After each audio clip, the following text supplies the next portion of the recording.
ایسا افسر، ایسا پولیس کا سپاہی جو قانون سے ٹھہرے گا انشاءاللہ اس کو ہم ریوارڈ کریں گے کہ شاباش، یہ ہے تمہارا کام، یہ ہے تمہارا وہ حل جو تم نے لیا ہے انشاءاللہ۔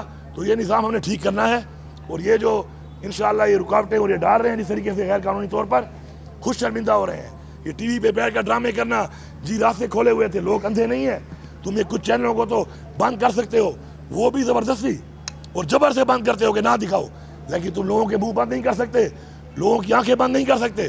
انشاءاللہ پوری قوم جانتی ہے کس کا کیا کردار ہے، کون کیا کر رہا ہے، اور کون کس طرح اس ملک کو، اس قوم کو لے کے جا رہا ہے، اور اس سے پہلے کس نے اپنی حکومتوں میں کیا کیا، وہ بھی سب کے سامنے ریکارڈ پڑا ہوا ہے انشاءاللہ۔ تھینک یو سر یہ بتائیں کہ اس میں بخاری کا جو سی میں وہ لشکر لے کر آ رہا ہے پنجاب میں، اس میں بخاری سے کہہ رہے ہیں آپ کے حوالے سے؟ دیکھیں بات یہ ہے کہ میرے ورکر کو لشکر، مجھے کہو دہشت گرد۔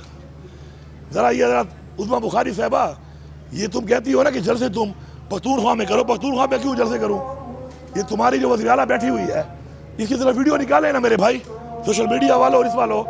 یہ جب اس کا باپ تو علاج کرنے کے لیے لندن گیا ہوا تھا، جیل میں بھی نہیں تھا، میرا تو لیڈر جیل میں ہے اور ناجائز اللیگلی۔ تمہارا باپ تو چوری کر کے ثابت ہو کہ انہی فلیٹوں میں جن میں سزا ہوئی تھی، جہاں کہ انہی فلیٹوں میں رہ رہا تھا۔ تم جو جلسے کر رہی تھی پنجاب میں، تمہیں تو کبھی انہیں منع نہیں کیا، تم جو سارا دن کھڑے ہو کے میں لفظ یوز کرتا ہوں، پھر کہتے ہیں عورت کارڈ۔ عورت کارڈ کیا ہے؟ میری خواتین جیل میں عورتیں نہیں ہیں کیا؟ پورے پاکستان میں ایک عورت یہ مریم نواز رہ گئی ہے؟ یہ جو اس وقت الفاظ استعمال کر رہی تھی، ذرا وہ بھی دکھاؤ۔ وہ کہتے ہیں تم ناچو تو فیشن، ہم ناچے تو مجرا۔ او بھائی یہ کام نہیں چلے گا، یہ ایک ملک میں ایک ریاست میں دو دستور نہیں چلیں گے۔ یہ جو ہمارا نعرہ تھا دو نہیں ایک پاکستان ہم ثابت کریں گے۔ اور ہمارے ٹائم میں بلاول نے دھرنا دیا، ریکارڈ پہ ہے، کسی نے روکا اس کو؟ پھر اس کے بعد یہ مولانا فضل الرحمان صاحب نے دھرنا دیا، کسی نے روکا؟ پھر پی ڈی ایم نے دیا۔ اب کل آپ سنیں ذرا، کل کی بات یہ بات کیا منہ میں رہ گیا ہے جب مولانا فضل الرحمان نے یہ کہہ دیا کہ مجھے آ کے بلایا ہے اور مجھے آ کے بولا ہے کہ عمران خان کی حکومت گرانی ہے، اور ساتھ یہ کہا ہے امریکہ کا پریشر ہے۔ وہ ثابت ہو گیا ہے، وہ قوم ثابت ہو گیا ہے جو ہم بار بار کہہ رہے ہیں، عمران خان کہہ رہا ہے نکلو غلامی سے، ہم کسی امریکہ کے غلام نہیں ہیں۔ جو امریکہ کے غلام ہیں وہ جائیں امریکہ، یہ 25 کروڑ عوام غلام نہیں ہے۔ اس کے بعد اب جواب دے نا، اب جواب کیوں نہیں دے رہے اس بات کا مولانا فضل الرحمان کی؟ وہ لوگ زندہ ہیں، مر تو نہیں گئے، آئیں جواب دیں۔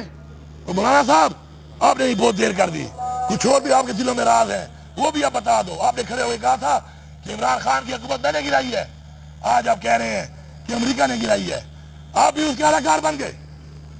چلو پھر بھی میں شکریہ ادا کرتا ہوں کہ ضمیر جاگ گیا ہے، لیکن کچھ اور باتیں بھی آپ کے پاس ہیں وہ بھی کریں، کیونکہ یہ نظام اس کے بعد کہ آپ نے خود کہہ دیا ہے کہ امریکہ کے کہنے پہ آپ نے عمران خان کی حکومت گرائی ہے، مطلب عمران خان ٹھیک تھا، عمران خان سچ کہہ رہا تھا۔ وہ انسان جس نے وہاں پہ دعویٰ کیا تھا کہ میں نے گرائی حکومت، یاد ہے آپ کو؟ امریکہ نے نہیں گرائی، آج وہ مان گیا کہ میں نے نہیں، امریکہ نے گروائی۔ اور کس کے کہنے پہ گروائی؟ سارے کے سارے اعلی کار سامنے آ گئے ہیں۔ ہم غلام نہیں ہیں، ہم آزاد ہیں، اور انشاءاللہ آزادی کے ساتھ اپنی آزادی کے لیے اس تحریک کو جاری رکھیں گے، اپنا حق لے کے دم لیں گے، اور جب تک ہمارے اندر سانس ہے کسی کا باپ بھی ہمیں نہیں روک سکتا۔